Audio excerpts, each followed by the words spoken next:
હા, એક ભાઈએ તો છાપામાં જાહેરાત વાંચી, દલાલો પાછા જાહેરાત આપે ને કે સારી જગ્યા, સારો પ્લોટ, કાટખૂણાનો પ્લોટ ને સસ્તા ભાવે સરળ હપ્તેથી ને એમાંય વળી બબે હગતા કરી દે આ લોકો કે અત્યારે આટલા આપો ને પછી આટલા આપો ને વાંધો નહીં.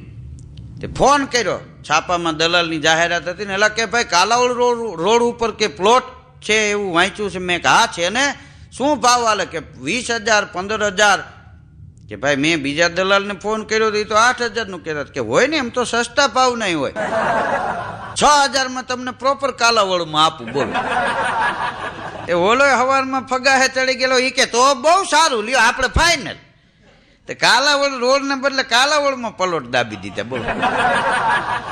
પછી અહીંયા ગયા પછી ખબર પડી કે આ તો મૂળ કાલાવડ આવી ગયું. તો કે અહીં ભાવ તો વધશે અત્યારે, નહીં તમારી ત્રીજી પેઢીના છોકરાઓનું કામ આવશે. ઓલો કે પણ અટાણે તો અમારી વાંહે કાંઈક વધવું જોઈએ કે નહીં.